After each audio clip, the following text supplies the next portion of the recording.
문화예술 집단에 밥 먹고 예술합시다에 함께해 주신 여러분들께 감사의 말씀을 올립니다. 문화예술들의 생존권 문제와 정책으로 연결시킬 수 있는 여지에 대해서 토론하는 자리입니다. 진보신당 문화예술위원회, 문화연대, 그리고 칼라TV가 공동 주관하여 이 행사를 준비했습니다. 현재 칼라TV를 통해서 생방송되고 있습니다. 오늘 밥 먹고 예술합시다는 1부와 2부로 나뉘어져 있습니다. 오늘 순서에 시작하기 전에 김옥인이라는 음악가가 만든 노래 한 곡을 듣고 시작하도록 하겠습니다.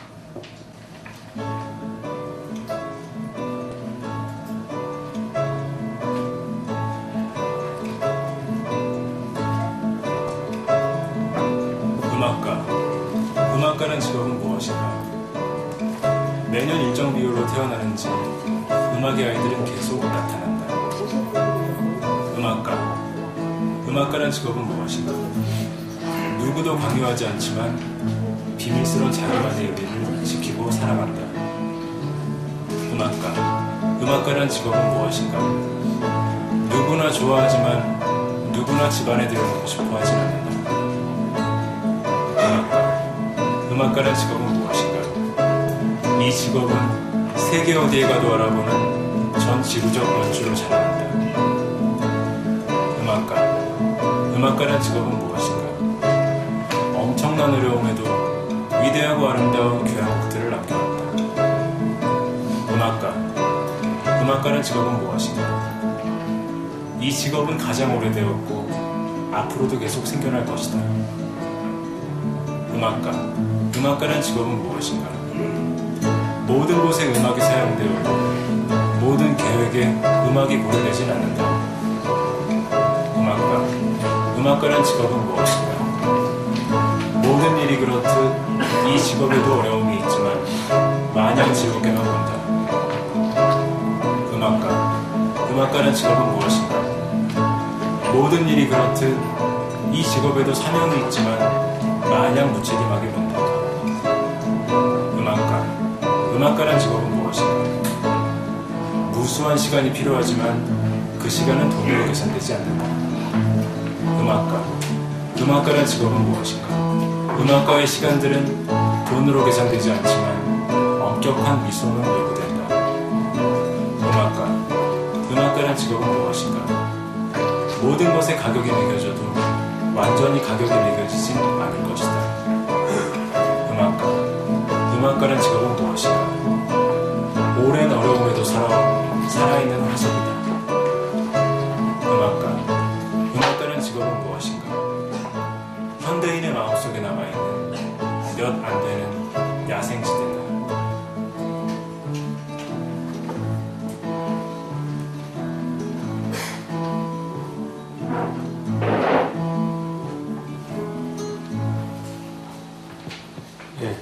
음악가라는 직업은 무엇인가라는 노래였습니다. 바로 엊그제인 12월 1일에 새로 발표된 음악이었고요. 공교롭게도 이 노래를 부르신 분이 우연히 이 자리에 찾아와 계십니다. 고맙습니다. 그럼 밥 먹고 예술합시다 1부는요. 예술인들 패널들을 모시고 현장의 고민을 나누며 다양한 문제들을 공유하는 시간입니다. 먼저 오늘 귀한 시간 내주신 예술가 패널들을 소개해드리겠습니다. 밴드 플라스틱피플의 리더이시고 인디 레이블 일렉트릭 뮤즈의 대표이시며 독립음악 제작자 협회를 준비하고 계신 김민규님입니다. 소설가 김사가 작가님 모셨습니다. 전위적인 음악가이면서 공연 기획자이시고 자립음악 생산조합의 일원이신 박다은님 모셨습니다. 극작가 박세봉 작가님 모셨습니다. 다큐멘터리 작가하고 계신 송병화 감독님 자리해 주셨습니다. 하나가 이동수 선생님 감사합니다. 첫 번째는 한국에서 예술가로 산다는 것이 어떤 의미인가에 대해서 함께 얘기를 나누도록 하겠습니다. 최근에 그리고 지난달이 달빛 요정의 1주기였고 곧 최고원 작가의 1주기도 다가옵니다. 또 숲속 홍길동이라든지 또 언론에는 많이 알려지지 않았으나 예술가 활동을 하다가 어려운 환경 속에서 좀 안타까운 일을 당하시는 분들이 많이 있습니다. 이런 분들이 계실 때마다 사회에서는 이슈화되고 있지만 시간이 지나면 잊혀지는 것도 또한 현실입니다. 이 부분에 대해서 먼저 한번 짚어보도록 하겠습니다. 달빛 요정, 최고, 또 숙소 풍길동, 또 많은 다른 아티스트들의 안타까운 일들이 본인에게 어떤 의미였는지 한번 말씀을 듣도록 하겠습니다. 어느 분께서 먼저 말씀해 주시겠습니까? 송경화 감독님께서 먼저 부탁드리겠습니다.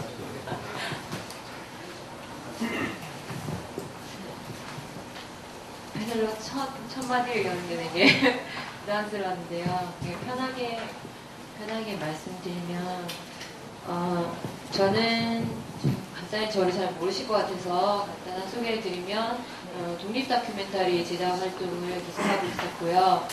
한 2006년부터 대학을 졸업하고 2006년부터 지금까지 계속 다큐멘터리 작업을 하고 있었고, 2007년부터는 반이다라는 이제 또래 여성 친구들 2명과 같이 3명이서 여성 영상 기타 반이다라는 팀을 만들어서 기청춘이라는 다큐멘터리를 만들고, 그 이후에는 다른 감독님들 작품의 촬영이라든지 스텝으로 꾸준히 참여하다가 올해 이제 바니다에서 새로운 작품 3작품이 나와서 저는 이제 그 중에 한 편인 그 자식이 대통령 되던 날이라는 다큐멘터리를 연출했고요. 예, 그렇게 이제 계속해서 아마 계속 이제 한 5년에서 한 6년 정도 기간 동안 꾸준하게 다큐멘터리 활동을 했던 것 같아요. 예, 주로 다큐멘터리 활동을 하고 이제 다큐멘터리로 돈을 벌 수 없어서 이제 각종 촬영 알바와 이렇게 이제 행사장에서 이제 카메라 뒤에서 이 행사를 찍는 역할을 훨씬 더 많이 했었죠.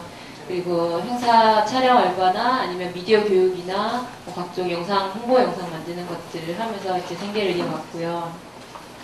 이제 지난 한 시나리오 작가분의 이제 소식을 들은 거는 제가 이제 그전 작품을 마치고 여성영화제 이제 출품이 이제 확정되었을 때였어요. 그래서 여성영화제 출품이 확정돼서 사람들이 다 되게 좋겠다고 하는데 그 시기가 가장 우울했던 것 같아요.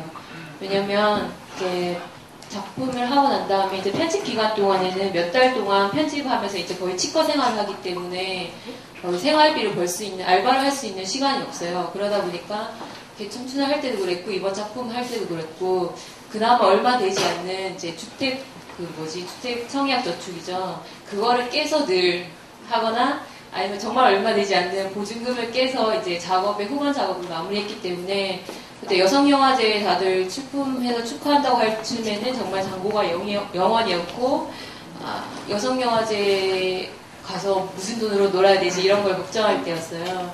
그래서 그때 그 시나리오 작가분의 죽음을 들었을 때는 그냥 되게 상징적인 사건이 아니라 굉장히 제가 몸으로 겪고 있던 어떤 공포나 아니면 몸으로 계속 상상해보았던 어떤 장면들이 이제 혼자 사는 또 싱글인 여성으로서 혼자 사는 집안에서 내가 어쩌면은 아무도 모르는 채로 이렇게 그렇게 세상에서 아무도 알려지지 않은 채로 혼자 이제 살아가는 건 아닐까, 혹은 죽어가는 건 아닐까 하는 공포를 막연하게 느꼈던 밤들이 되게 떠올라서 굉장히 공포스럽고 되게 몸이 아팠던 것 같아요. 그래서 어제도 이제 친구들과 이런 자리에 간다고 이제 이야기를 했을 때 친구들 역시 그건 결코 상징적인 일이 아니었고 우리는 편집을 하거나 작업을 할 때 정말 밥과 김치가 가장 필요했다. 그래서 밥과 김치를 지원해달라고 이야기할 정도로 저에게 뭐 어떤 다른 의미였다기보다는 그냥 제 일상의 어떤 다른 부분들을 그렇게 만났던 것 같아요. 그래서 이제 그 후에는 이렇게는 계속 할 수 없다는 결론을 내렸던 것 같아요. 이 사건을 계기로 해서. 그래서 뭐 정부 정책적인 안전망을 마련하지 못한다면 우리끼리 심리적인 안전망이라도 빨리 마련하자. 그래서 올해 초부터 이제 친구들과 어떻게 하면 이렇게 지속적인 활동을 계속 할 수 있을지, 어떻게 하면 심리적 안전망이라도 만들 수 있을지, 그런 모임들에 대한 본격적인 고민을 촉발시켰던 어떤 기억으로 기억하고 있습니다. 예. 동료이자 자신의 옮길 수 있다는 계기가 되었다는 말씀이시기도 합니다. 다른 분도 그게 한 말씀 더 해주신다면. 이동수 작가님께 한번 정해보겠습니다.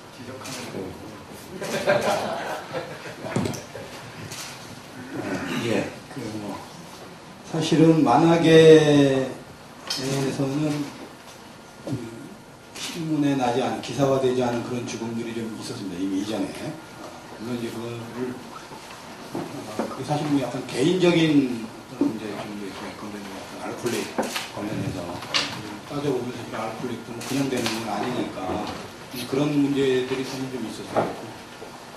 늘 그런 문제에 대해서 이제 신경을 쓰고 있었는데, 이제 이 최고은 작가 같은 경우에는 좀 젊은 분이어서 특히 더 이렇게 충격을 먹었었는데, 사실 저한테 더 충격이 왔던 거는 아까 저 사진을 잠깐 보겠지만 숙도 홍길동이라는 분이 그 소식을 들었을 때 사실은 이제 확실히 그런 것 같아요. 사람이 다 자기 처지와 비슷한 사람의 어떤 그 안 좋은 소식이 확실히 몸에 이렇게 확 와닿는 것 같아요.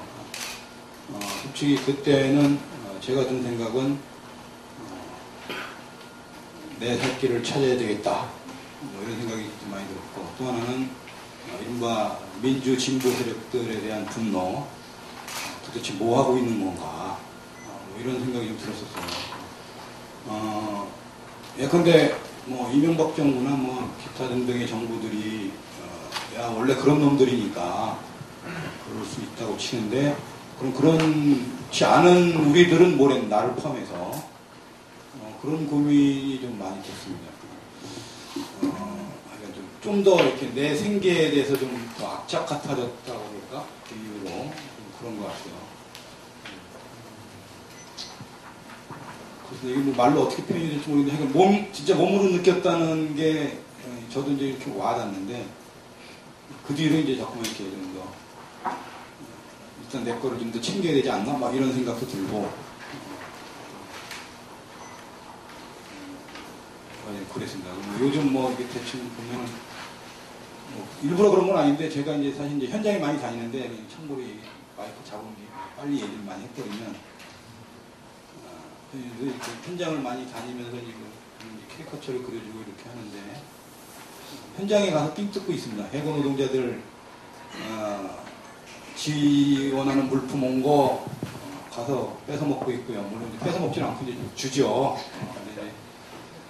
그냥 맛있게 먹고 있습니다. 근데 한편으로 이렇게 보면 내가 뭔가 갖다 줘야 되는 것 같은데, 또 한편으로 뭐 내가 가서 뭐 좀 문화 활동을 하니까 뭐 이 정도 먹어도 되지 뭐 이러면서 복잡 미묘한 그런 심정이 되기도 하죠.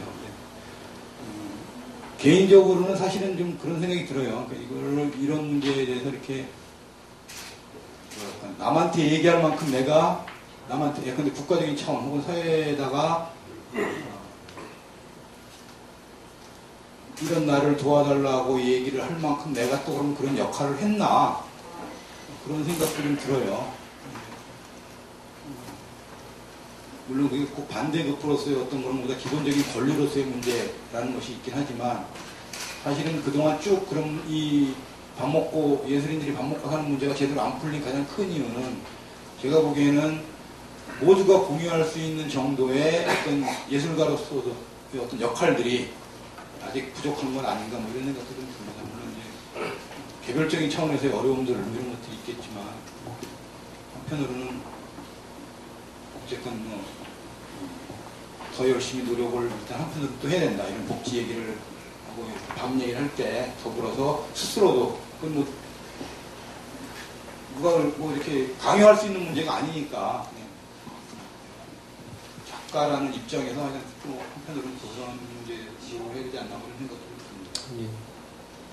뭐 책임감도 같이 느끼신다는 말씀이시고, 사회에 대한 기여도와 사회에서의 발언권이 비례한다는 이런 원리가 문화예술계에도 적용이 되지 않나라는 생각도 덧붙여 봅니다.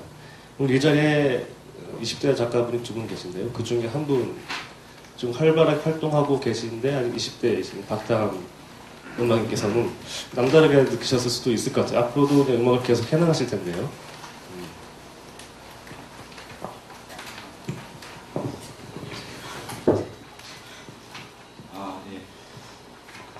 저는 이제 예상되는 게 달빛 요정이 예상될 수 있는데요.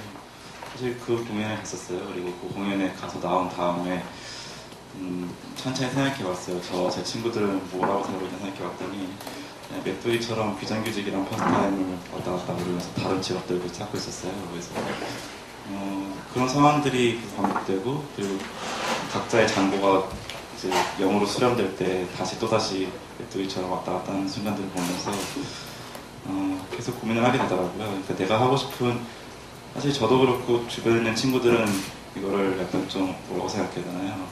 하고 싶어서 한 거고, 어떤 정말 많은 목적 의식에 그게 부여돼가지고 하게 된 건 아니지만, 계속 내가 이걸 하고 싶으려면 어떤 방법들을 써야 되는 거에 대한 그러니까 고민들이 생기는 거예요. 그래서 방금 그러니까 아까 경화 씨가 말씀한 것처럼 계속 그 두 가지 경우들을 계속 처하게 되는 거죠. 그래서 그런 고민들을 계속 하게 되는 것 같아요. 그래서 저희한테는 지금 상황들을 다시 돌아보게 되고, 계속 그 고민들을 같이 공유하고 어떻게 해결할 수 있을까에 대해서 그런 계기였던 것 같습니다.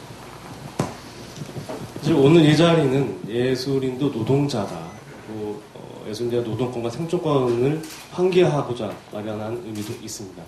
실제로 예술인 법칙과 같은 관련법이 통과되는 등의 논의 과정에서도 예술인을 노동자로 어떻게 규정할 것인가 등의 논점들이 있었다고 들었습니다. 예술과 노동, 예술가와 노동자, 이 말이 지금까지 멀리 있었던 것처럼 느껴지는데, 오늘 이 자리에 계신 분들은 그것에 대해서 어떻게 생각하시는지 견해를 한번 들어보도록 하겠습니다. 어느 분께서 먼저 말씀해 주시겠습니다. 지목분에 자발적으로 마이크를 들어주시면 더 자연스럽게 진행될 것 같습니다. 저는 극작을 하는 사람이고요. 한 12년 정도 활동을 했어요. 근데 저는 사실 좀 일찍부터 그러니까 나는 예술가다라고 얘기하기를 굉장히 꺼렸던 사람이에요. 그러니까 저는 예술대학을 연극을 가르치는 학교에서 극작을 전공을 하고 4년을 극작을 전공을 하고 이제 전공을 하러 들어갔을 때도 20대 중반에 이제 두 번째 대학을 간 거기 때문에 나이가 조금 들어서 공부를 시작했어요. 그래서 나올 때는 거의 이제 서론을 바라볼 때부터 이제 활동을 한 건데, 그때 저한테 중요했었던 건 뭐냐면, 나의 이 빛나는 예술 일상을 어떻게 드릴 것인가 이런 것이 아니라, 나는 작가로 살다가 죽고 싶다 였었거든요. 그러니까 직업이 작가이고 싶다 끝까지. 그러니까 한 작품을 굉장히 빛나는 걸 쓰고 싶다 보다 나는, 왜냐면 그때 제 자신에 대해서 나는 예술적으로 굉장히 훌륭하다라고 생각한 적은 별로 없어요. 근데 그냥 쓰고 싶었던 거고, 이 쓰고 싶은 것을 계속 내 삶의 생업으로 유지하기 위해서는 무조건 살아남아야 된다. 어쨌든 내가 계속 작가로 살 수 있기만 하면 좋다다. 그게 컸기 때문에 저는 제 정체성을 처음부터 나는 노동자다. 그러니까 내가 일하는 것에 대한 보수를 반드시 받아내겠다. 네가 그렇게 돈을 받아낼 만큼의 가치 있는 걸 썼느냐라고 물으면 그냥 뻔뻔하게 웃겨야지, 이런 생각을 가지고 있었어요. 그러니까 그렇게 쓰레기 같은 걸 쓰진 않았잖아. 그래 조금만 줘. 이런 자세였거든요. 굉장히 싼 자세였었는데, 그것을 왜 그랬냐면, 저 예술이라는 말이나 예술가라는 말이 굉장히 부담스러웠었어요. 왜냐면 누구나 그럴 거라고 생각하는데, 네가 정말 예술가야? 혹은 네 작품 정말 예술적이야? 라고 물으면 모든 창작자들이 약간 움찔하지 않아요?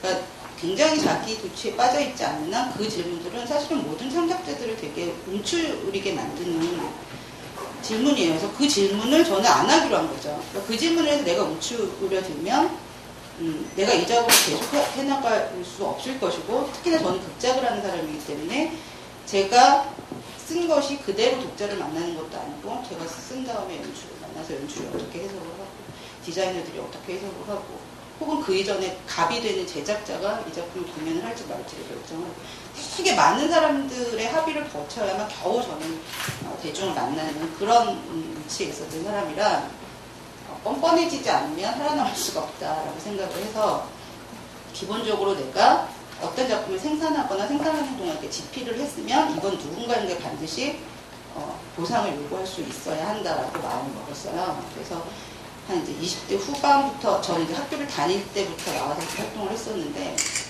나올 때부터 뭐랄까 이런 얘기를 들었죠. 20대 후반의 여자 작가애가 저는 그 작가로부터는 더 받아야 되겠는데요 라고 얘기를 하는 것 자체가 되게 충격이었고 소문도 굉장히 좋지 않았어요.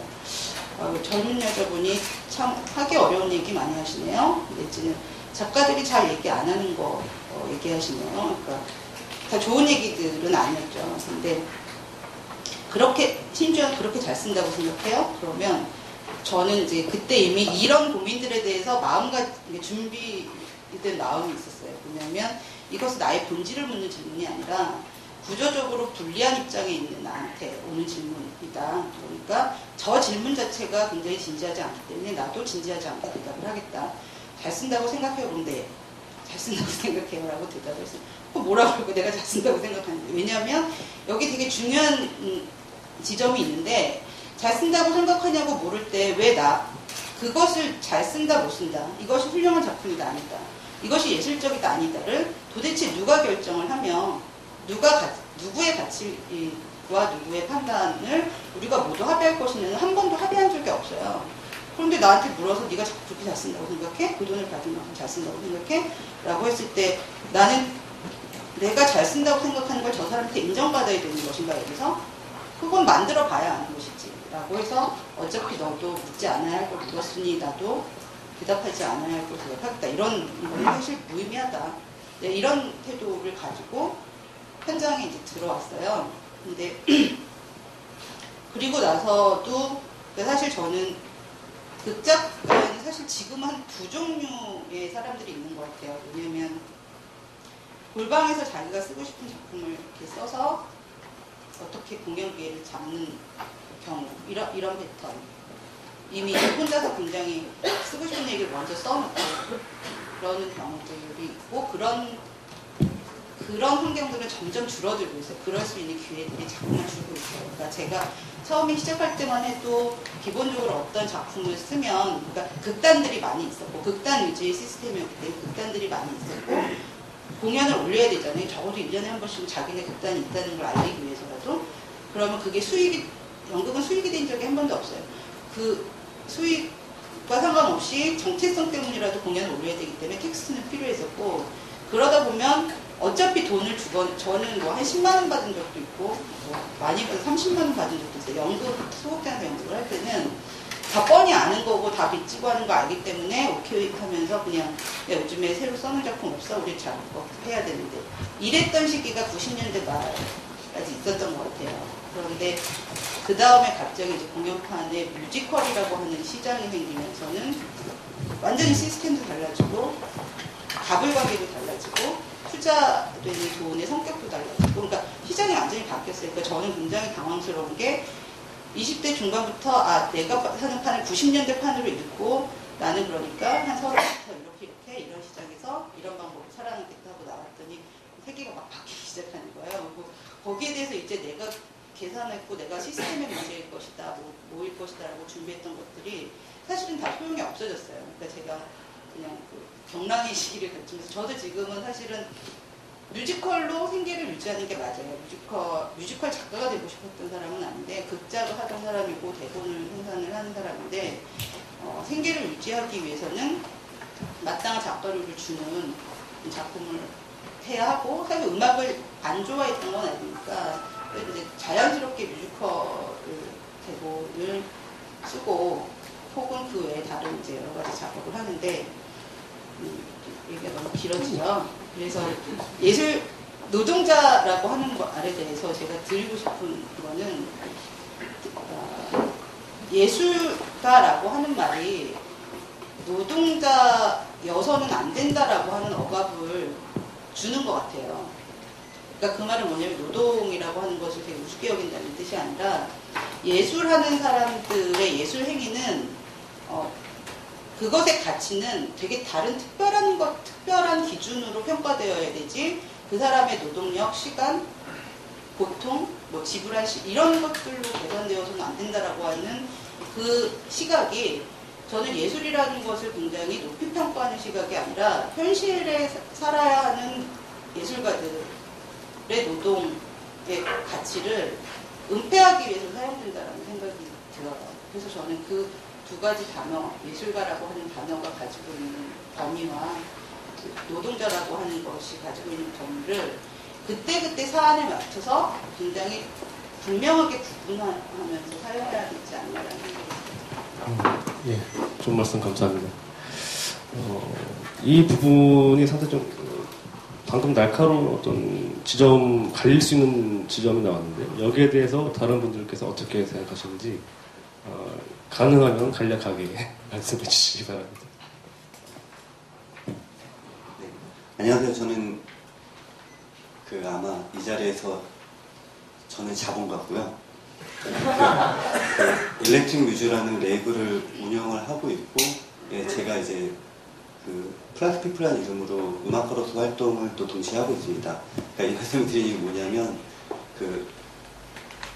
넓은 의미에서 봤을 때 예술가가 자신의 작품을 만드는 행위가 고전적인 의미에서 노동 그리고 노동자라는 직위와 어떻게 연결되는가에서의 특수성을 좀 말씀드리려고 하는 건데요.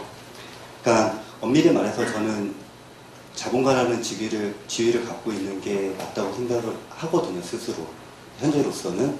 근데 그럼에도 불구하고 제가 음악가로서의 또 활동은 지속되고 있고, 그러면 나는 자영업자인가 노동자인가 라고 했을 때 애매모호한 위치가 바로 예술가와 노동자라는 두 가지 개념에서의 벌어져 있는 갭을 어떻게 이해할 것인가라는 좀 고민의 한 지점이 되지 않을까라고 생각을 하는데요. 그러니까 이게 복지에 대한 부분이 같이 얽히면서 복지를 위해서는 어떤 사회적인 포지션을 갖고 있어서 이러한 복지를 해주겠다라는 것 때문에 나오는 좀 실용적인 의미가 더 강하다는 생각이 들거든요. 그러니까 좀 전에 주제에서 얘기했던 달빛 요정이 그렇게 좀 사회적으로 사회의 구성원인데 보호받지 못하고 궁지에 내몰리는 상황이 돼서 그게 죽음으로까지 결과를 낳았다라는 거에 대한 그때 제 감정은 저랑 이제 비슷한 또래고 비슷한 방식의 음악을 시작을 해서 어렵 살이 무명이다가 그래도 다른 분들이 봤을 때는 주변에서 야 그래도 넌 좀 떴잖아 라고 얘기를 듣는 친구가 1년 연봉이 1,000만 원이 유지되지 않았던 상황.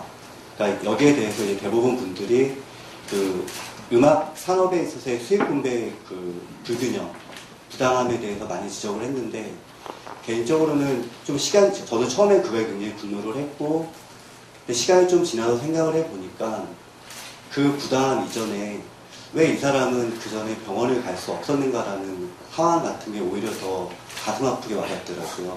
그래서 이제 이 자리가 아닌 다른 토론회 때도 예술인들이 복지적인 제도의 도움을 받아야 된다고 주장을 했던 이유는 단 하나인데 이게 예술가라는 꼭 지위 때문이 아니라 사회 구성원의 한 명이잖아요. 사회적으로 활동을 하고 있는 한 명인데 왜 예술가라는 특수한 지위 때문에 거기서 보장을 받지 못하는가라는 부분이 더 저는 가슴이 와닿았었거든요. 지금 말씀드리고 싶은 이유는 뭐냐면 노동자로서의 예술가를 어떻게 규정을 할 수 있는가를 기술적으로 잘 풀어서 좀 더 좋은 복지제도를 만드는 것도 중요하기는 한데 그 이전에 사회 구성원 중에 한 사람이라는 거죠. 그러니까 그 사람이 궁지에 몰리는 거를 벼랑으로 떨어지는 걸 막아줄 수 있는 제도가 복지제도라고 한다면은 그것이 명쾌하지 않아도 이미 스타트할 수 있는 지점은 이미 전제됐다고 보거든요. 그래서 그러니까 논지는 굉장히 여러 가지 수도 있겠지만 궁극적으로 예술가 노동자가 정확히 규정되지 않아도 그러니까 예를 들어 아까 김목인 씨의 노래에서 이제 음악가에 대해서 이렇게 이런저런 얘기를 할 때 그러니까 우리는 재화를 만들지 않는데 노동자인가? 예술작품은 그럼 재화인가? 콘텐츠는? 그러니까 이러한 되게 많은 고민들을 할 수 있겠지만 이것의 결론이 복지제도가 기본적으로 있고 없고의 결과는 아니었으면 싶은 거죠. 그러니까 이미 있는 상태에서 어떻게 갈 것인가에서의 고민이었으면 좋겠다라는 의견입니다. 좋은 말씀 고맙습니다. 김사바 작가님 말씀도 한번 들어보도록 하겠습니다. 네, 방금 말씀해주신 분이랑 의견이 많이 겹쳐서 네, 흥미로웠는데요. 그러니까 예술이랑 노동에 대해서 오늘 토론에 오면서 무슨 얘기를 해야 될지 생각을 해봤는데, 그러니까 처음에는 예술가도 노동자다라는 식으로 저도 생각을 했었는데, 아무리 생각을 해봐도 그렇게 쟁취될 수 있는가 하는 의문이 자꾸 들었거든요. 그러니까 근데 그건 딱히 예술가한테만 적용되는 의문은 아닌데, 예를 들어서 뭐 자영업자도 노동자인가, 중간 관리자도 노동자인가, 뭐 예를 들어서 항상 나오는 자극적인 뭐 논의 중 하나는 성매매자도 노동자인가, 뭐 이런 것들이 있는데, 그래서 생각을 해봤을 때 그냥 단순히 좀 더 논의를 단순하게 진전시키다 보면 자영업자에 제일 가깝지 않은가 하는 생각을 하는데, 왜냐면 결국 예술가에게 노동자적 속성이 있는 건 맞는데요. 그렇다고 누구에게 고용되어 있는 건 아니거든요. 그리고 그래서 이런 예술가가 노동자라는 게 어떤 되게 전략적인 수사라는 생각이 들었는데, 전략적인 수사라는 게 나쁜 뜻으로 말하는 건 아니고요. 그러니까 예술가의 어떤 상황에 대해서 어떻게 접근할 것인가라고 했을 때 예술가도 노동자다라고 말하는 게 굉장히 간단하면서 딱 와닿는 수사일 수 있기 때문에 그렇게 시작하는 건 좋은데, 이걸 계속 밀고 나가기에는 너무 많은 의문점들이 있다는 생각을 했거든요. 그래서 생각해보면 예술가 안에는 노동자적인 측면도 있고, 동시에 자기가 하는 노동을 자기가 관리하기도 하고, 그걸 판매하기도 하고, 그다음에 마케팅을 하기도 하는 것이 한 명한테, 그러니까 지금 현재 존재하는 예술가라고 칭해지는 사람들한테는 존재한다고 생각을 하거든요. 예를 들어서 소설가라고 치면은 예전엔 뭐 글만 썼을 수도 있겠지만, 예를 들어 뭐 트위터 활동이라든지 낭독회 이런 것들도 결국 다 자기가 하는 행위에 자기가 만들어내는 작업 안에 포함이 돼서 이게 더 이상 구분이 안 되는 지경에 도달했는데요. 예를 들어서 작가 말고도 유명한 현대미술가 같은 경우는 미술가라기보단 거의 기업가에 가까운 면이 있고, 그래서 여기에서 문제가 벌어지는 게 뭐냐면, 이런 예술가의 굉장히 애매모호한 주체적인 특성이 굉장히 신자유주의가 사람들에게 요구하는 주체의 특성과 굉장히 맞아떨어지거든요. 예를 들어 예전과 같은 식으로 사람들에게 노동자가 될 걸 요구하는 게 아니라 자기 스스로 자기를 개발해서 자기의 노동을 관리하고 갱신하고 자기를 팔고 그러기를 원하는 게 요즘에 가장 사람들이 노동자에게 요구하는 노동자의 속성이어가지고, 그게 이런 예술가의 어떤 측면과 맞아떨어지는 면이 있고, 그래서 논의가 굉장히 복잡해지는 부분도 있고, 또 여기에 문제는 이런 신자유주의적 주체에 대해서 사람들이 비난하지만 않게 되는 게, 이렇게 그러니까 승자독식적으로 해서 성공하는 사람은 굉장히 성공을 하고, 성공하지 않은 사람들은 굉장히 성공하지 않아서, 그러니까 한 명에게 몰아주는 식으로 되다 보니까 그 한 명한테는 굉장한, 예전과는 달리 굉장한 기회가 될 수 있는 상황이라는 거죠. 예를 들어서 문학계를 생각해보면 갈수록 유명한 몇몇 베스트셀러 작가가 거의 대부분의 책을 다 파는 상황이라던가, 그래서 이게 그래서 저는 이 문제에 대해서 대안을 아직 생각을 해본 건 아닌데, 이런 식의 지금 예술가라는 존재가 가진 여러 가지 특성을 고려해서 그거에 맞는 맞춤식의 뭔가를 만들어내질 않으면 오히려 되게 형평성이 안 좋게 굉장히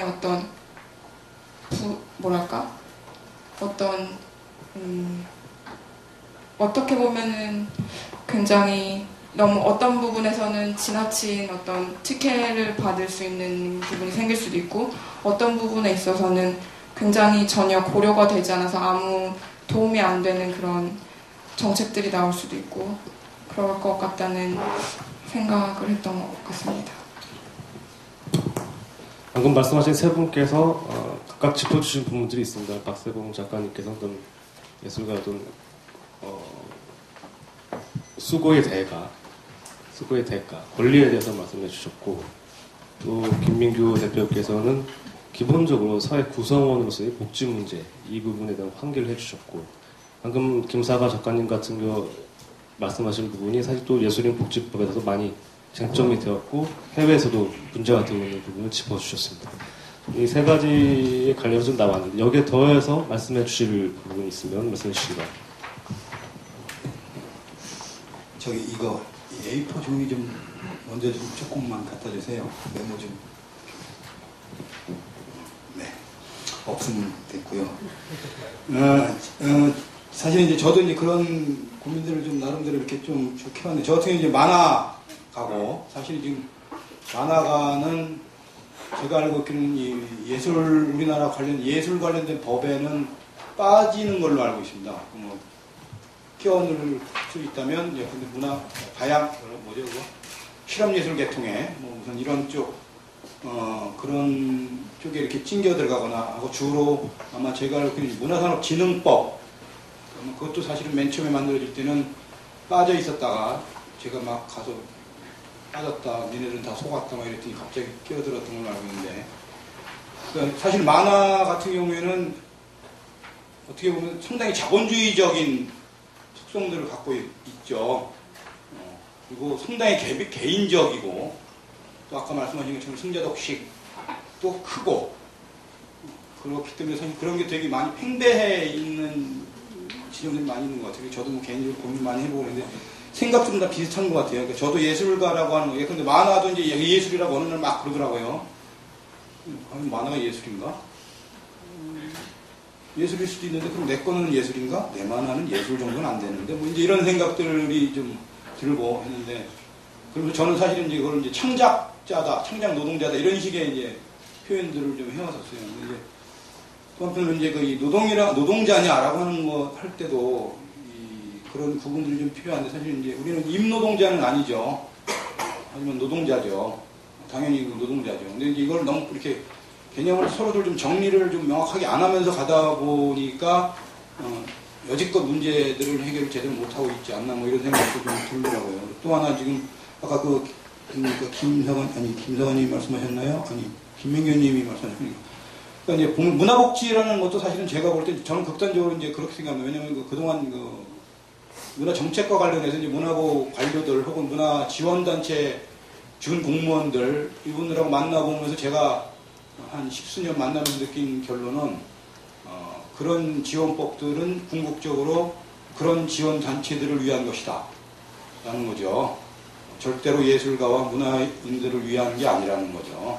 물론 이제 그건 결국은 저는 궁극적으로 힘의 관계라고 생각을 하는데, 기본적인 복지가 마련되지 않은 상태에서 이 문화복지 뭐 이런 것들을, 예술복지 뭐 이런 거를 얘기를 한다는 게 저는 근본적으로 좀 문제라는 생각이 들어요. 어쨌건 기본복지라는 차원에서의 직종과 장르를 불문하고 이렇게 마련되어지는 복지가 더 중요하다는 생각이 좀 듭니다. 그런 쪽에 오히려 좀 더 명확하게 방점을 찍는 게 오히려 더 나을 수도 있다. 근데 문화예술인이 뭐 했는데 따로 특별한 대접을 받나 그랬을 때 뭐라 그럴 거냐는 거죠. 물론 예술이 갖고 있는 공공성 분명히 있죠.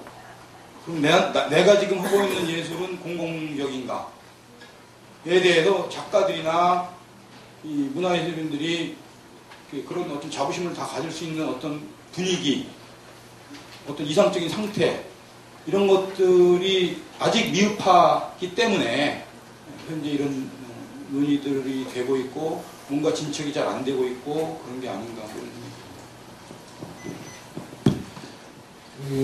예술인과 관련된 복지 그리고 정책에 관한 부분이 얘기가 계속 되었습니다. 이 지금 미처 아직 소개도 못 받으시고 기다리고 계신 이 정책인 패널과 2부에서 이 부분에 대해서 더 심화하게 심도 있게 얘기를 나눠보도록 하겠습니다.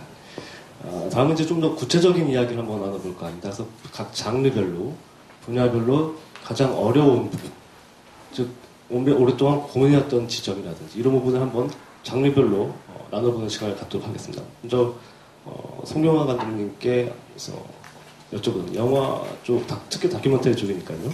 하실 말씀이 많으실 것 같은데요. 계속 제가 처음으로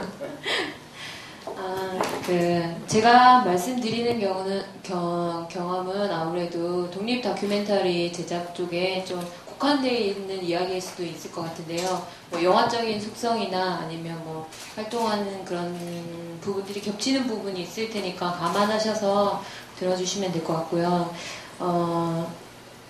저도 하기 전엔 몰랐는데 하고 보니까 영화는 정말 돈이 많이 들더라고요. 제작비가 없는 게 사실은 제작을 할 수 있는 제작비가 없는 게 가장 큰 어려움이고요. 그래서 제작비, 이게 특히 독립 다큐멘터리다 보니까 이제 기업이나 어떤 투자자들의 투자를 전혀 받을 수 없는 상황이에요.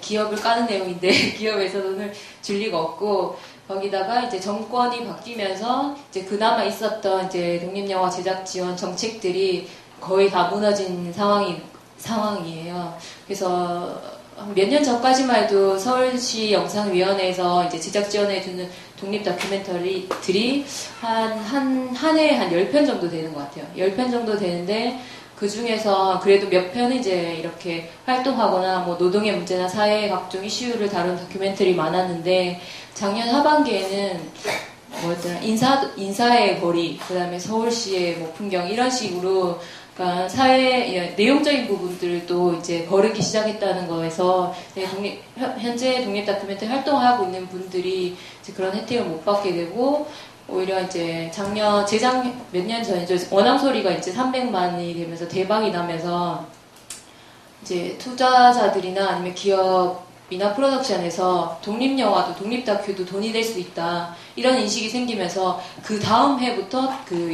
영화진흥위원회나 뭐 서울영상위원회에서 독립 다큐멘터리 제작 지원인데 프로덕션에서 그렇게 많이 지원을 하더라고요. 그거를 또 영진이나 뭐 이런 데서 거르지 않고 프로덕션에 지원해주는 정책을 하고 있고요. 그리고 얼마 되지 않는 공간 지원이나 이런 것들도 되게 뭐 10억짜리 프로젝트를 하는 감독에게 그 공간을 디렉터스 존을 내주더라고요. 그건 사실 10억 정도의 엄청 큰 규모의 다큐멘터리인데도 불구하고 왜 그 사람들에게 그걸 내줘야 되는지 모르겠는 상황이 되고 있는 거죠. 어쨌든 제작비나 제작 지원의 규모가 거의 없는 데다가 그 없는 것마저도 사실 충분히 이제 자기가 소화할 수 있는, 충분히 이제 기업의 투자를 받아서 할 수 있는 감독이나 아니면 프로덕션들에게까지 넘어가고 있는 상황이라서 점점 더 열악해지는 것 같고요. 제작비가 없는 상황 중에서도 가장 큰 거는 인건비가 없다는 건 것 같아요. 이게 바로 밥 먹고 예술합시다 이 주제와 맞아떨어지는 것 같은데, 제작비가 구체적으로 이야기를 하면 보통 한 편에 지원을 해주는 게 한 1,000만 원에서 2-3천만 원 이런 것 같아요. 큰 규모의 제작비가 아니면 지금 뭐 전주영화제에서 지원을 해주는 게 8천만 원이 국내에 있는 다큐멘터리 제작하는 규모 중에선 가장 큰데, 사실 그것도 부족한, 몇 년의 작업 기간을 따지면 부족한 일정인데 1,000만 원의 이제 제작비를 지원받아서 한 2-3년을 다큐멘터리를 작업했을 때 인건비는 물론이거니와 제작 실비조차도 건질 수 없는 상황이 되는 거예요. 그러다 보니까 거의 한 편에 만드는데 연출자들은 빚을 안 지면 다행이고요. 스태프들은 뭐 2-3년 하는데 뭐 100만 원, 200만 원 뭐 이 정도 받는 경우도 허다하고, 뭐 500만 원을 받는다 하더라도 그게 뭐 한 달로 나누면 2-30만 원밖에 되지 않고요. 그리고 그 연출자들과 이제 스태프들과의 관계에서도 그런 게 이제 인건비가 적은 것들이 문제가 되는 거죠. 사실 저희에게는 갑이 없는 게 가장 큰 문제예요. 갑을 관계에 문제가 있을 수가 없는 게, 연출자가 사실 일종의 이제 상징적인 갑이 역할을 하는데, 갑이 을보다 더 못 살고 있기 때문에 을이 이제 갑의 상황을 이해해가면서 아니 뭔가 이거 어떡하지 이러면서 같이 걱정해야 되는 이런 상황이 되는 거죠. 그래서 그러다 보니까 이제 스텝으로 시작하는, 을로 시작하는 신진 작가들이나 이제 다큐멘터리 하고 싶어하는 젊은 사람들이 점점점 줄어들고 있는 현실이고, 뭐 2-3년 하다가 이제 빠져나가는 경우가 너무 많아서 또래에 같이 그런 고민을 할 수 있는 신진 작가들이 없다는 것들. 그러니까 사실 전망을 세우기가 되게 힘든 구조라는 것들이 가장 큰 문제인 것 같아요. 그래서 인건비나 뭐 작업비, 그다음에 거기서 비롯되는 다양한 문제들이 가장 큰 것 같습니다. 영화 작업은 또 특히 그 집단적인 활동이기 때문에 또 그런 부분도 많이 있고, 극단적으로 다른 경우는 이제 문학인 경우는 되게 혼자 작업하시니까, 네, 이것이 사람들이 보는 것과 또 다른 부분들이 많이 있다고 알고 있습니다. 두 분 작가님 중에 한 분께서 작가로서 산다는 것은 어떤 것이었는지. 김사과 작가님은 활동 워낙 활발하게 하고 계신데 주변의 또래 친구들도 다를 것 같아요. 네, 그 문학계에서는 글쎄 주변에 얘기를 많이 듣지는 못한 편인데, 그냥 제가 생각했을 때 제일 큰 문제는 일단 프리랜서다 보니까 사대보험이 해결이 안 되는 거랑, 그 다음에 글을 쓰고 돈을 받는 문제가 사실 핵심적인 문제인데요. 되게 어려운 것이 일단은 글을 써야 돈을 주니까 글을 쓴 다음에 기다려서 돈을 받아야 되는데, 생활이라는 게 기다려서 할 수 있는 게 아니잖아요. 뭐 밥을 기다리고 먹을 수 없고 이런 건 다 즉각 해결을 해나가야 되는데, 이런 것들은 항상 늦게 들어오고, 근데 그게 또 정해진 게 없거든요. 그러니까 언제 들어올지 모르고. 그런데 사실 근데 저 같은 경우는 별로 이런 문제에 대해서 눈치를 보는 편은 아니어서, 그리고 작업했던 거의 주체들이 다 뭐 유명하거나 사정이 좋지 않은 곳은 없었기 때문에 굉장히 희귀한 사례로서 돈을 떼어먹은 적은 한 번도 없었는데요. 근데 굉장히 희귀한 사례라고 생각하는데, 근데 그렇게 될 수밖에 없었다기보다는 그냥 그러니까 돈을 달라고 하는데 저는 있어서 부끄럽거나 뭐 그렇게 생각한 적은 한 번도 없었거든요. 그러니까 내가 생각을 했을 때 일단 뭐 글을 보내면 원칙 같은 게 있는데, 뭐 돈이 얼마고 언제 줄 건지 물어본 다음에 그거에서 뭐 어느 기간이 지나면 독촉을 하는 데 있어서 그냥 막 독촉을 하면 안 되겠지 뭐 이런 식의 별로 문제가 그런 식의 생각은 안 해서 뭐 계속 달라고 하고 그러면 결국 주고 이래서 문제는 없었는데, 다른 사람들의 얘기를 나중에 들어보니까 그런 거를 잘 못하더라고요. 그냥 제가 놀랐던 거는 주변에 다른 사람들이 돈을 얼마를 줄지 언제 줄지 모르고 일을 하는 경우가 굉장히 많고, 그래서 돈이 안 들어왔는데도 달라고 말을 못하고 전전긍긍하고 있는 경우가 굉장히 많더라고요. 근데 그게 결국은 왜냐면 이 문화예술계라는 게 결국 다 인맥으로 이루어졌기 때문에 그 눈치를 보느라고 얘기를 못하는 건데, 저 같은 경우는 운이 좋아서 그런지 몰라도 사실 그렇게 독촉을 한다고 해서 그쪽이 나를 이상하게 생각하거나 그런 적은 뭐 별로 없었거든요. 별로 한 번 정도 있었는데 그거는 되게 좀 희한한 경우였던 것 같고, 오히려 그쪽이 미안해하거나 그러는 경우가 많았지. 그래서 저 같은 경우는 주변 사람들한테는 그냥 그런 거 처음부터 말을 하라고, 언제 줄지 말하고, 안 주면은 하지 말고, 뭐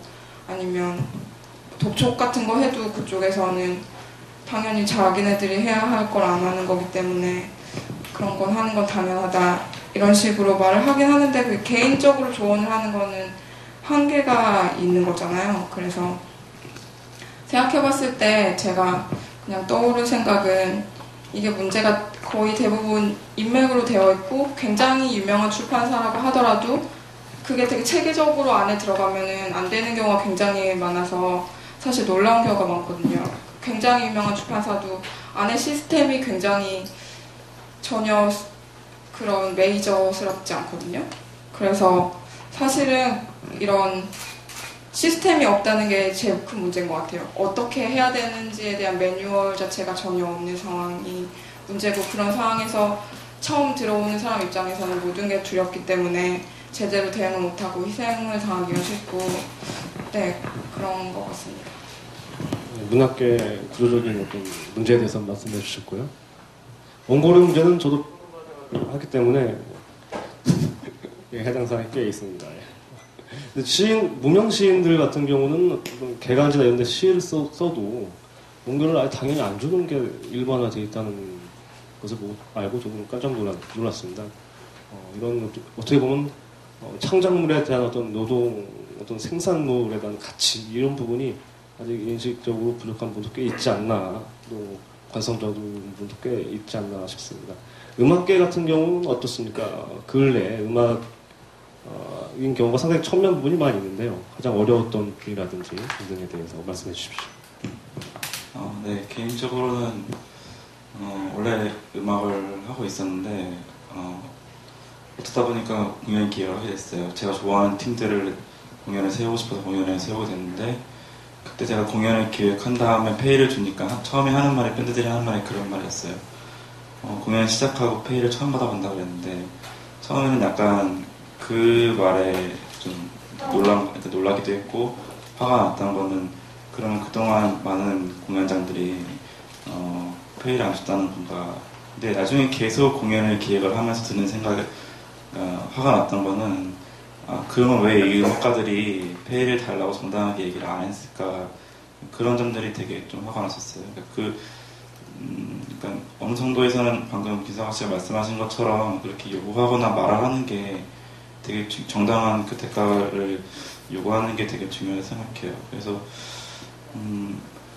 그러니까 음악가 같은 경우는 연주하는 경우가 있고, 또 이제 그 연주 음악을 또 녹음을 해서 내는 경우가 있잖아요. 근데 그 음악을 녹음해서 내는 경우에는 김민기 씨가 말씀해 주실 거고, 저 같은 경우에는 계속 좀 그런 것들에 대해서 좀 궁금했어요. 클럽에서 라이브, 저희가 주로 연주하는 곳은 주로 큰 행사 빼면은 이제 그냥 홍대에 있는 많은 공연장들에서 공연을 하는데, 페이를 주는 거에 대한 어떤 기본적인 구조가 없어요. 어떻게 해서 페이를 준다던가 그런 게 없고, 저도 사실 많이 연주를 해봤고 그랬는데, 그러니까 예를 들어 어떤 클럽들은 또 그런 경우가 있어요. 누구를 보러 왔을 때 몇 명 이상 나오면 그 사람한테 페이를 더 준다 이런 게 있긴 하지만, 기본적으로 페이를 어떻게 준다는 거에 대해서 기본적인 어떤 구조가 없기 때문에 더 많이 사람들이 공연을 할 때 그냥 내가 그냥 기회를 받았기 때문에 연주를 하고 그냥 하는 거다, 자기의 어떤 노동에 대해서 그냥 그렇게 치부하는 생각이 있는 것 같은데, 네, 연주하는 입장에서는 그렇고, 아마 앨범을 내고 유통하고 그런 거에 대해서는 김민기 씨가 더 말씀 잘 해주실 것 같습니다. 그럼 제가 말을 이제 이어받아서 하겠습니다. 보통 큰 사이즈의 공연들은 나름 시스템이 좀 어느 정도 잡혀 있어서요. 그러니까 아티스트가 예를 들어 여름에 어떤 대형 페스티벌 나갔을 때 내가 이 정도 인지도가 있으니까 이 정도의 그 개런티를 받는다가 나름 있는데, 이제 문제는 이제 작은 규모에서의 좀 여기도 관성이 좀 작용을 한 건데요. 그러니까 초기, 그러니까 10년, 한 15년 전에 이제 클럽들을 만들었던 분들도 당연히 스스로 다 예술가의 영역에서 클럽을 시작하신 분들이 많아요. 그러니까 사업적인 측면이라기보다는. 그러니까 아마 극단들도 보면은 약간 그런 모습들이 있는 걸 봤었는데, 근데 문제는 뭐냐면 15년이 지나오면서 나름 여기도 시스템이 구축이 되고 뭔가 계속 이제 생산이 되고 유통이 되는 과정이 있었는데, 처음에 관성을 좀 지나치게 오래 가져온 측면이 좀 있고요. 지금에 있어서는 좀 나름 어떻게 페이를 지급을 한다라는 게 그래도 예전보다는 정리가 돼 있는데, 문제는 뭐냐면 예를 들어 처음 어떤 밴드가 첫 공연을 왔을 때 그러니까 먼저 설명해 주지 잘 않는다는 거죠. 우린 이런 룰을 갖고 있으니까 너희한테는 이런 것들이 제공이 될 거야. 그러니까 이거에 대한 좀 이해도가 좀 떨어지다 보니까 그 밴드들이 우리는 공연 때 페이를 안 받고 하는 게 좀 당연하구나 라고 신인 밴드들이 인식하게 되는 확률이 높고, 아까 김사과 소장님 말했듯이 말을 하는 사람들을 좀 받고 말을 좀 잘 못하는 친구들을 못 받는, 이런 건 좀 시스템이라고 하기가 좀 창피한 경우죠. 예전보다는 조금 좋아지고 있는데 아직도 이제 그런 측면이 좀 남아있는 게 있고요. 음악 분야에서 이제 최근에 가장 첨예하게 얘기된 부분은 두 부분인 것 같습니다. 그러니까 하나는 공통적으로, 그러니까 뭐 메이저건, 뭐 인디건, 마이너건 상관없이 온라인 중심으로 음반 시장이 재편이 되면서 그쪽에서 가지는 시장의 규모가 굉장히 커졌는데, 초기 때 수익 정해놓은 수익 분배율이 너무 주목국으로 정해져 있어가지고 그러니까 곰은 그러니까 제주가 곰이 넘었는데 돈을 조련사가 벌듯이 이런 상황이 돼서 그거에 대한 그 얘기가 가장 쟁점으로 나오고 있고요. 또 하나는 이건 이제 인대 쪽에서는 조금 사례가 덜한데 그 메이저에서의 그 계약 관계에 있어서의 좀 한번 판결이 났었죠. 12년 전속, 한 15살에 들어가서 12년 전속을 받으면 27이 되는데 그럼 아이돌로서의 생명력이 거의 끝나는 그 나이 때까지의 그 계약을 받는. 그래서 그걸 이제 동방신기 멤버 중에 일부들이 항소를 했고 재판에서 이겨서 팀이 좀 2개로 갈렸는데 문제는 뭐냐면 갈려서 나온 친구들을 아마 TV에서 보신 적이 없을 거예요. 이유를 모르겠지만 걔네들은 공중파에 나오지도 않고 음반이 10만 장이 넘게 팔려도 집계가 되질 않아서 상을 받지 못해요.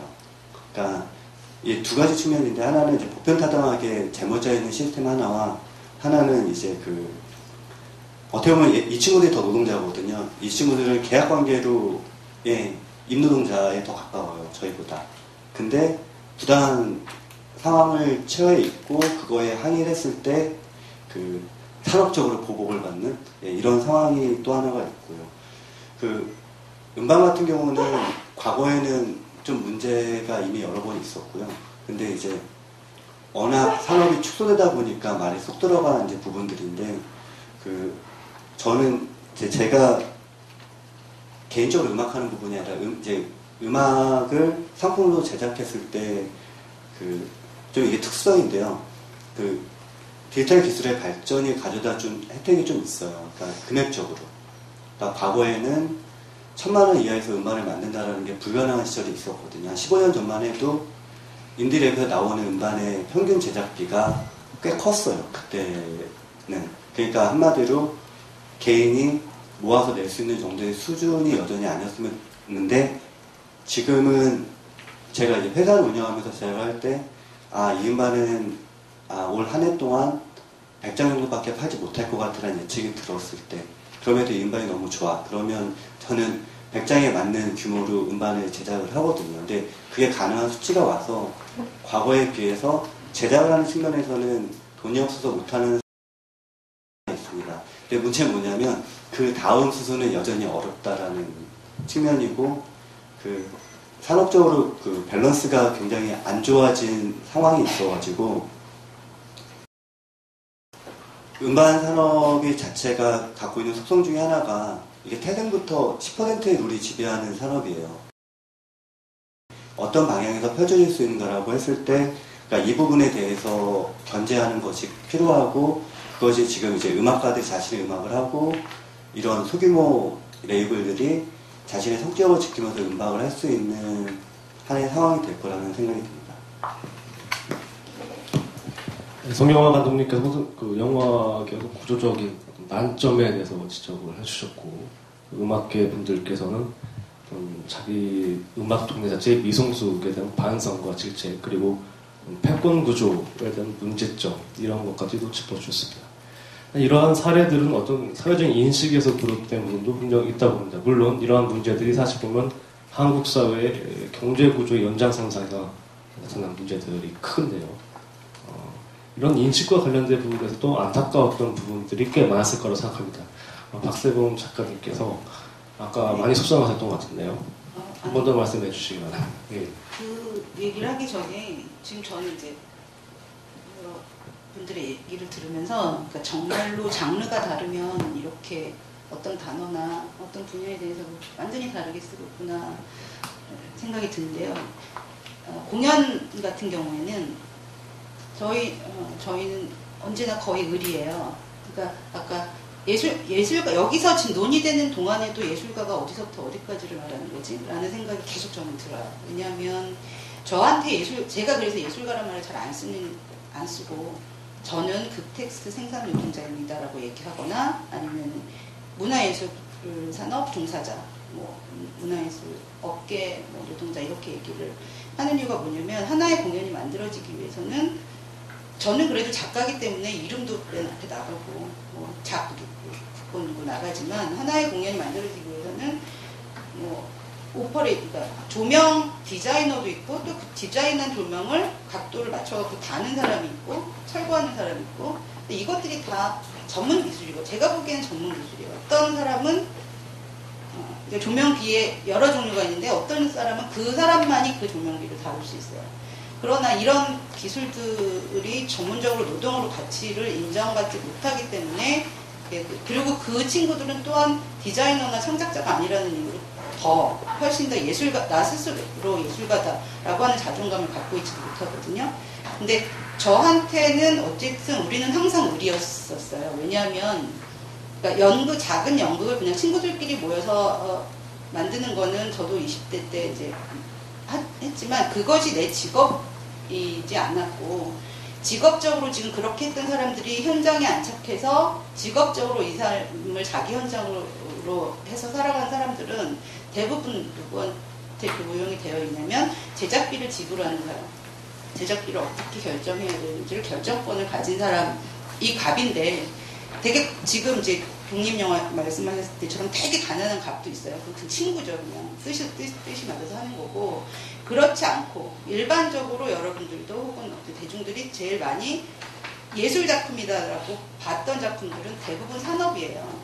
그러니까 이미 나는 되게 많은 예술들이 특히나 저한테는 예술이 대부분 산업화가 되어 있고 이미 시스템이 되어 있는데 지금 얘기하는 예술가는 제가 계속 꺼려왔었던 어떤 되게 예술, 그러니까 좀 다른 소극적인 의미의 예술가가 아닌가라는 생각이 좀 들거든요. 그러니까 아마 위치가 달라서 그럴 것 같은데 저희는 제작자가 제작비를 대지 않으면 생산 자체를 할 수가 없어요. 작품 생산 자체. 제가 극본을 썼다 한들 극본 제 컴퓨터에 수백 개를 써놨다 한들 누군가가 제작 결정을 내려서 그 돈을 제작하지 않으면 저는 안 쓴 것과 크게 다를 거 없어요. 왜냐면 제가 원하는 게 그 희곡집을 내는 게 아니기 때문에 배우하는 사람들도 마찬가지고 제작을 하지 않으면 안 되는 건데 누군가가 제작을 해야만 그러니까 제작비라고 하는 내 예술작품을 생산하기 위해서 지불되는 돈이 다른 데서 다른 사람의 결정으로 되고 그리고 그것과 되게 별개로 나의 생계비 그래서 저는 그걸 굉장히 나눠서 생각을 하는데 저의 절망은 그거였어요. 그러니까 극작을 그만둘까라고 생각했었던 때는 뭐냐면 이제 더 이상 어떤 작품을 만들 것인지를 내가 결정할 수가 없구나. 그리고 그런 날이 올 것 같지가 않다라고 하는 것 때문에 그 전까지는 이렇게 하면 되겠지. 내가 현장에서 살아남으면 되겠지. 뭐 이런 것들이 있었는데 그리고 사실 저는 되게 운이 좋은 편이라서 처음에 만들었던 작품이 약간 가능성을 인정을 받았고 그러니까 그 외부에 돈이 들어온 게 아니었었거든요. 주머니 돈 털어서 했던 작품이 약간 인정을 받아서 어떻게 레파토리를 안착되는 걸 보면서 아 이런 방식으로 하면 되나 보다 했는데 제가 아까 말씀드렸던 것처럼 시장의 논리가 싹 바뀌면서 이제 그런 식의 저는 내가 되게 끝물에 행운적으로 그런 짜릿한 기회를 맛봤었던 것이지 이제는 그런 기회가 있을 수는 없겠구나. 그러면 저는 주로 갑이 뭐 처음부터 이것부터 저기까지 써라까지는 아니지만 예를 들어 한 5억을 들여서 공연을 만들겠다. 대부분 규모는 중국된 규모일 것이고 그러면 어느 정도가 나와야 된다. 그럼 그것에 만족하는 텍스트가 아닐 경우에 저는 굉장히 노동자로서 그러니까 의로서 뭔가 할 일을 하지 못하는 것이 되는 것을 말로 하지는 않지만 기본적으로 계약을 하는 순간 그 억압이 생기는 거거든요. 그래서 저희 그러니까 공연 쪽 사람들 공연이라는 것은 사실은 한 번 만들 때마다 굉장한 돈이 들고 그 사람들한테 다 임금을 지불해야 돼요. 하루를 써도 임금을 지불해야 되는 거기 때문에 지금 말씀하신 것 중에 제일 남지도 않고 제일 쓸데없는 데 돈이 많이 들어가요. 무대 몇 억이 들어가는데 며칠 공연하고 치워버리면 그냥 없어지는 거거든요. 그런데 그것들을 그 예술가들이 지불하는 게 아니잖아요. 그러면 언제나 그러니까 산업일 수밖에 없는 예술들 그리고 그 안에 전문 기술로 종사하는 사람들도 예술가를 지금 같이 생각을 해주시는 건지 잘 이렇게 그거를 잘 모르겠고요. 그래서 그러니까 제가 느끼기로 제 공연 분야에서는 그래서 아까 어떤 분들 말씀하셨지만 인맥 사실 그 학벌이죠. 그게 되게 중요한 것 같더라고요. 그러니까 저도 사실 불리하지 않은 학벌을 갖고는 있지만 원래 이건 건데 나빠가지고 이렇게 인맥 형성하지는 못했는데, 그러니까 이게 왜 중요하냐면 아까 말했던 지금 우리가 나누는 얘기들이 어떤 정책들을 요구해야 되고 뭐 이런 게 있지만 결정권자들은 현장에서 이 고민들 막혀있는 현실을 뚫고 나가본 사람들이 결정권자가 될 거라는 생각이 저는 안 들거든요. 그러니까 어디 출신의 뭐로 어떻게 안착해서 되게 권력을 갖게 되는 경우는 뭘까? 사실 저는 저한테 온 행운도 사실 좀 부당하다고 생각해요. 그러니까 나한테는 행운이었지만 그러니까 이런 거 있잖아요. 왜 이 일이 나한테 왔지? 물론 나로서는 되게 좋아. 그렇지만 저 사람들이 내가 이 일을 맡을 수 있을 거라는 검증을 하나도 한 적이 없을 텐데 어떻게 나한테 왔지? 그 말은 그 기회가 다른 부적합한 사람한테 갈 수도 있는 시스템이라는 거잖아요. 그러면 학교 때문인가? 혹은 전작에 대한 어떤 것도 없이. 그러니까 아무런 시스템, 그러니까 되게 큰 산업이 되어 있는데도 불구하고, 그러니까 억대 단위로 돌아가는 산업이 되어 있고, 특히나 공인 같은 경우에는 뭐 수십억 들어가기 일쑤인데, 그런 산업이 되어 있는데도 불구하고, 결정하는 것, 결정의 시스템, 결정의 기준, 결정의 방식들은 구멍가게도 이렇게는 하지 않을 텐데 라는 생각이 든다는 거예요. 근데 저는 그 현실만 밖에 사실 대안은 수는 없을 것 같아요. 근데 다만 큰 것은 작은 극장에서 그냥 뭐 정말 100만 원 가지고 200만 원 가지고 하는 공연일 때 그렇게 하는 것들은 그럴 수도 있겠다 생각하지만 이미 판을 이렇게 퍼주고 한 번 작업이 돌아가면 중소기업 하나가 탄생한다고 보시면 돼요. 한 서너 달 공연을 하면. 그러면 수십 명이 거기서 월급을 해서 한 반년을 먹고 산다. 그럼 하나의 산업이잖아요. 그러면 뭔가 누군가 잘못 결정을 내렸을 때 그것에 대한 제재도 있을 수 있어야 하고 잘못 결정을 한 것들 때문에 어떤 그러니까 공연이 단지 예술성으로만 평가되느냐 예술성으로만 성공하거나 실패하느냐 그렇지 않다는 거죠. 근데 그런 부분에 대해서는 지금 논의되는 것들을 본 적이 없고 논의할 수 있는 입장인 사람들도 사실 많이 없는 것 같아요. 그 논의를 할 수 있는 결정권을 갖고 있으면 이미 본인을 간주해야 되는 거기 때문에 그래서 지금 그런 얘기 저희 이 장르하고 다른 장르하고 굉장히 출발점부터 매일 다르구나 이런 생각이 듭니다. 반면에 좀 비슷한 부분도 발견되지 않습니까? 네, 그렇죠. 그 지금 어떤 개인 창작자로서 그리고 또 어떤 입장에 따른 딜레마 그리고 특히 음악계와 어떤 이슈 구조적인 문제에 대해서 여러분들께서 쭉 짚어주셨습니다. 이런 문제를 해결하기 위한 각 장르별 움직임들도 있는 걸로 알고 있습니다. 물론 영화계가 가장 활발한 걸로 알고 있는데요. 거기에 대해서 감독님께서 한번 소개해 주시겠습니까?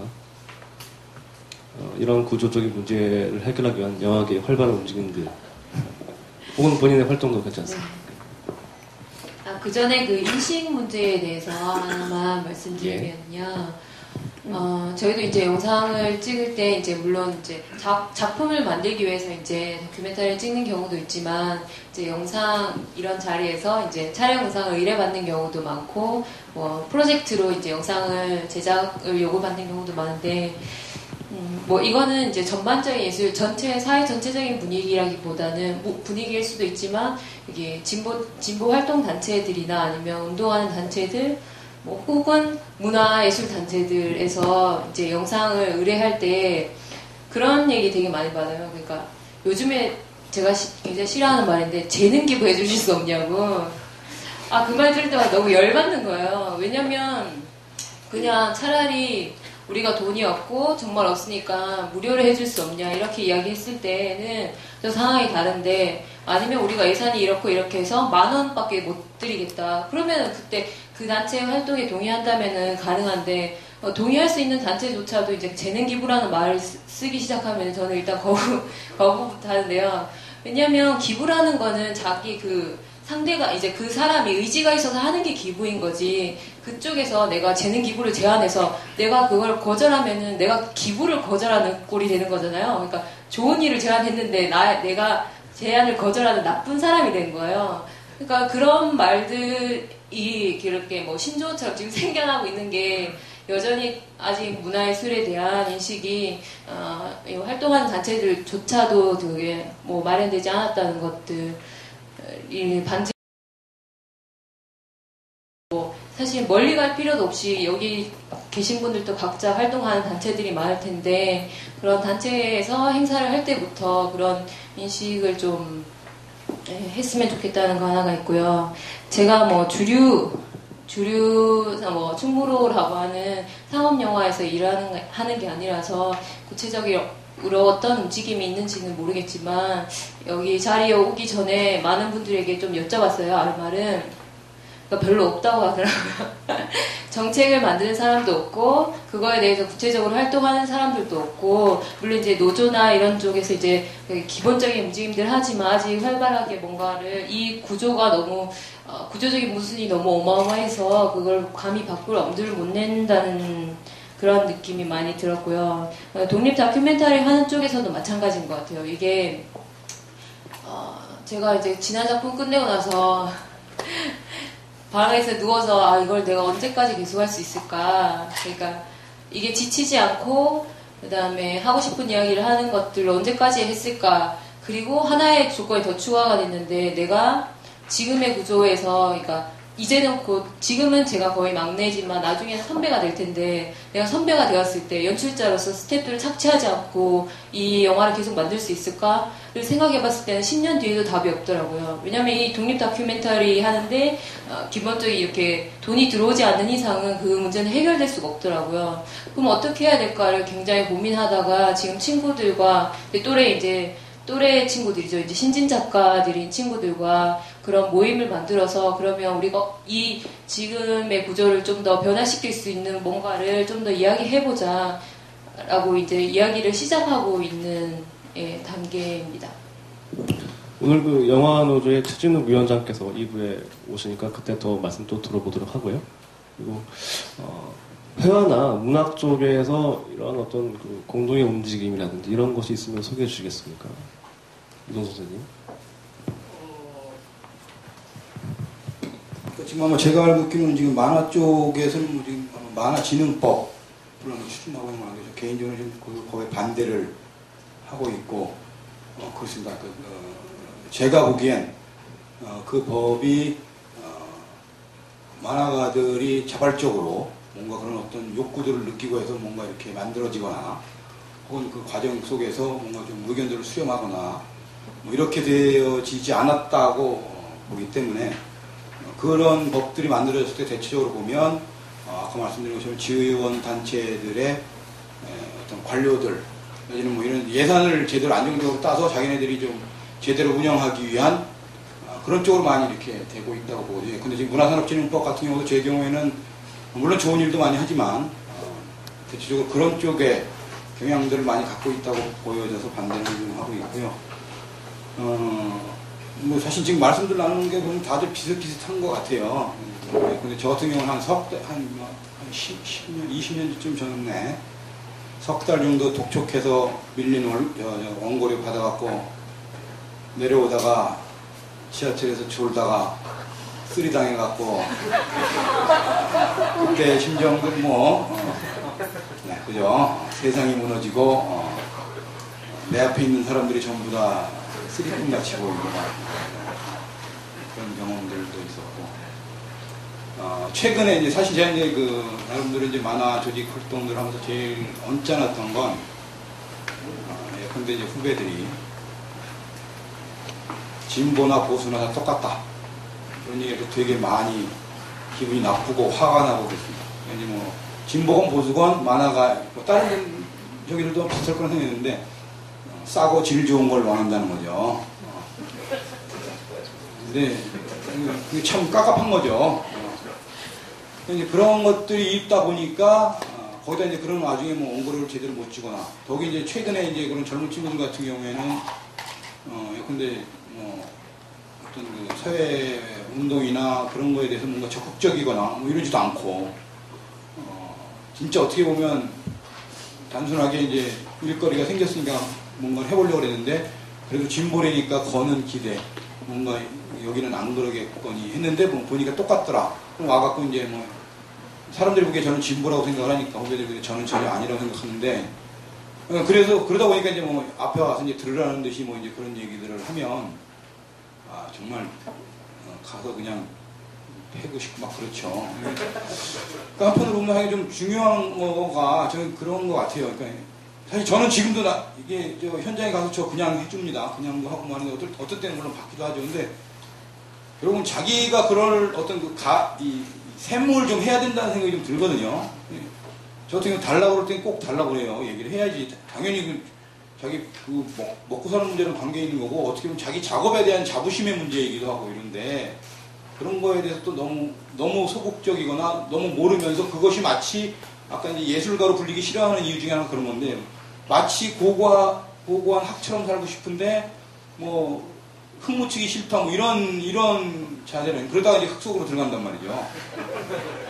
좀 아주 냉정하게 그런 문제에 대해서 작가들 개개인들도 좀 더 신경 써야 돼요. 예컨대 제가 이제 겪었던 일들 중에는 어느 날 이제 후배가 전화가 왔어요. 계약서를 이제 출판사랑 계약을 해갖고 가는 길인데 가면서 계약서를 읽다 보니까 저작권 다 뺏기고 거의 노예 계약 수준이더라. 그런데 그걸 왜 도장을 찍었냐?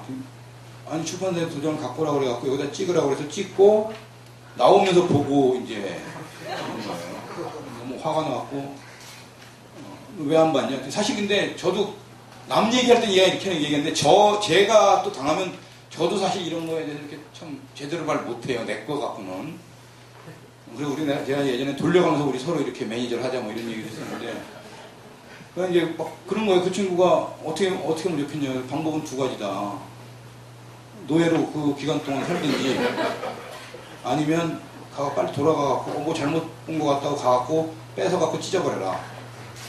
근데 어떻게 됐는지 모르겠어요. 그들이 연락을 또 안 해요. 아쉬운 거 이제 해결됐으니까. 뭐 그런 거 또는 자기가 작업을 5건을 맡아서 하기로 했는데 한 건을 하고 그 다음 건을 못하고 한 6개월 정도 못하고 있어요. 근데 출판사에서 화가 나서 작가를 바꿔버렸대요. 또 전화해서 좀 그러는 거예요. 선배가 도와주세요. 이랬는데 저런 나쁜 출판사를 혼내주려면 어떻게 해야 돼요? 내가 보기엔 네가 나쁜 놈이다. 어떻게 보면 출판사에서 이 계약금 내놓으라고 그러고 이렇게 안 한 것만 해 배상금 물어내라고 안 한 것만 해 다행이다. 열심히 일하든지 아니면 그냥 다른 일을 빨리 찾아라. 그런 얘기를 했었는데 물론 우리 사회 구조가 분명히 바람직하지 않은 구조들이 있습니다. 근데 또 한편으로 보면 그런 구조에 대해서 너무 나태하고 아니면 약간 저는 한편으로는 그것도 어떻게 보면 자기의 처신이라고 생각을 해요.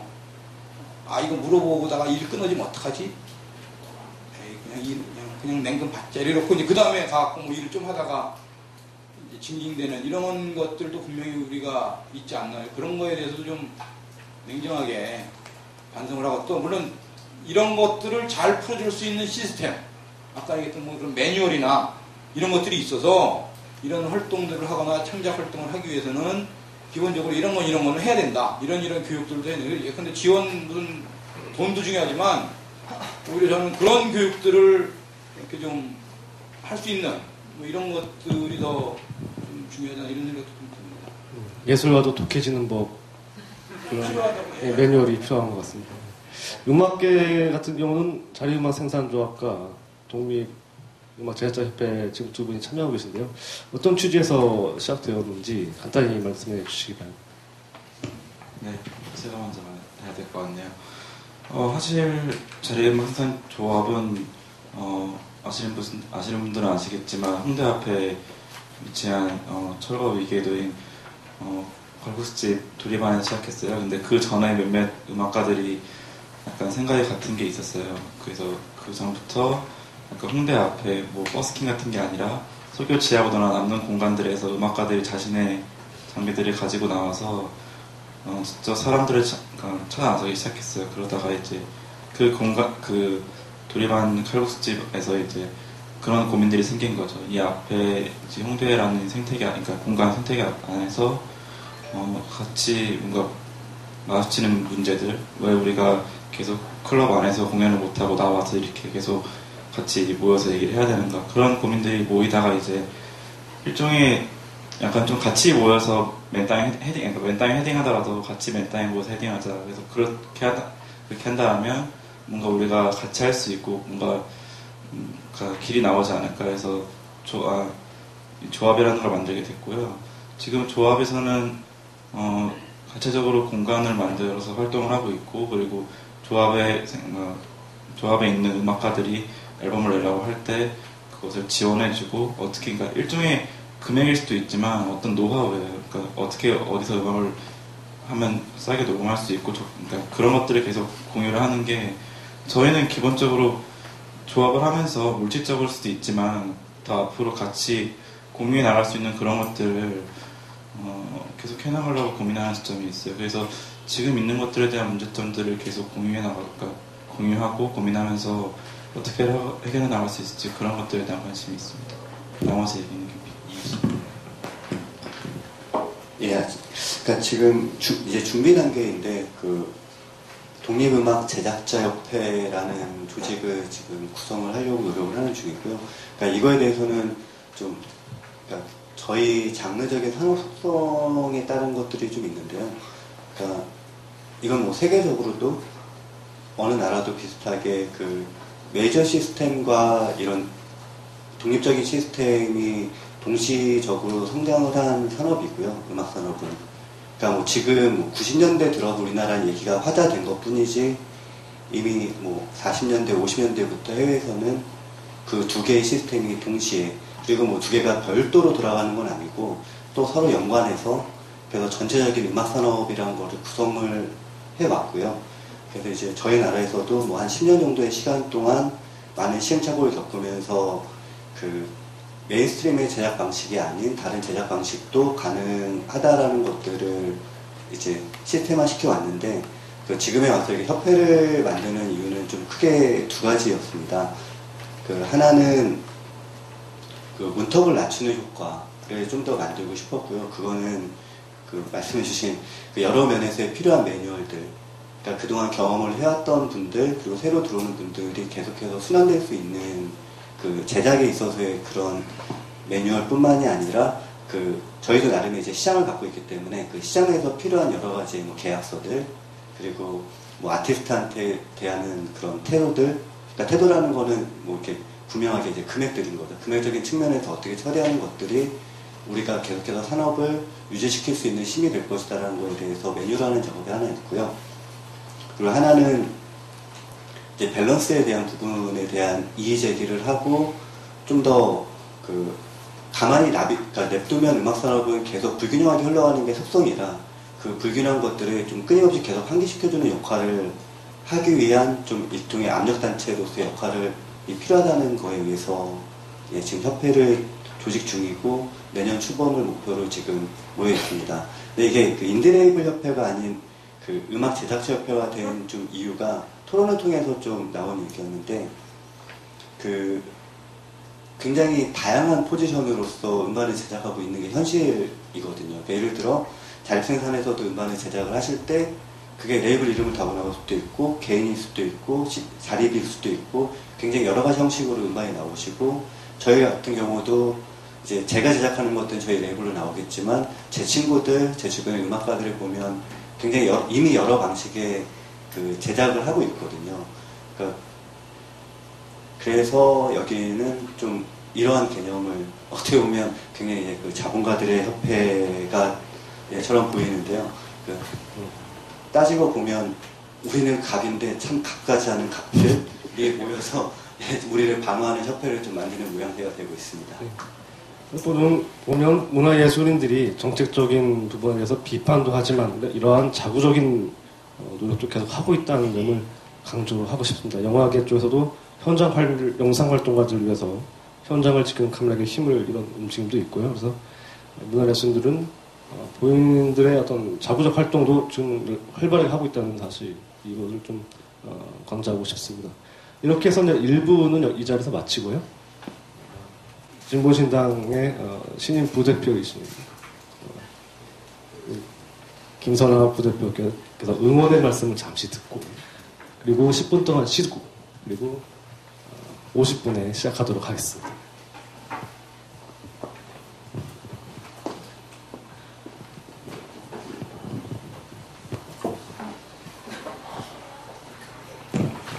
예, 반갑습니다. 이번에 진보신당 4기 대표단 출범한 지 얼마 안 되는데요. 부대표 김선아라고 합니다. 굉장히 흥미를 가지고 궁금해서 오기도 했습니다. 근데 말씀들을 들어보니까 굉장히 다양한 시각에서 바라볼 수밖에 없는 문제이다라는 생각을 좀 하고요. 가슴 아픈 문제로부터 출발한 그런 상황이긴 한데 이게 현재 우리 한국 사회 문제를 너무나 복합적으로 다 드러내주고 있다. 뭐 이런 생각을 좀 하게 됐네요. 말씀들 많이 잘 들었고요. 이후에 2부 토론에서 정책과 관련한 이야기 좀 더 세밀하게 나눌 테지만 저는 오늘의 모임을 그렇게 생각합니다. 그러니까 누군가 그런 말씀을 하신 적이 한 걸 굉장히 감동 깊게 들었는데 이제부터 우리 사회의 운동은 2인칭 운동이어야 한다는 얘기를 제가 들은 적이 있어요. 그러니까 1인칭 당사자들의 움직임도 중요하고 3인칭 그것을 대리해서 대표해서 뭔가를 진행하는 것도 중요하지만 2인칭 주체들이 일어나고 그 주변에서 연대하는 너와 나의 만남을 통한 그런 운동의 진행 이런 게 굉장히 중요한 시대다 이런 생각을 굉장히 많이 하게 됐습니다. 그러니까 오늘 그 주제와 관련해서도 장르와 영역에 따라서 핵심적인 문제는 조금씩 다르지만 어찌됐건 노동에 대한 것, 그 다음에 문화예술의 사회 공공성 이런 부분이 개개인 창작자들에게 문화예술 노동자들에게 얼마나 많은 고통을 전가하고 있는가 이런 문제에 이르기까지 굉장히 다양하게 들어볼 수 있는 시간이어서 굉장히 반갑고요. 앞으로도 계속 이런 활동 잘 진행이 돼서 문화예술을 우리 다 같이 향유하고 있는 거잖아요. 그렇지만 그것을 만들어내는 창작노동자들의 고통에 대해서 잘 모르고 그냥 지나가는 경우도 굉장히 많은 것 같습니다. 이런 부분 같이 공유하고 각자가 가진 어려움들은 색깔은 조금씩 다를 수 있겠지만 그걸 같은 마음으로 해결하고자 노력하는 그리고 그것을 정책적으로 전환해서 한 발 한 발 나아가게 하는 그런 사회가 됐으면 좋겠습니다. 진보신당도 거기에 많은 관심 가지고 함께 노력하겠습니다. 감사합니다.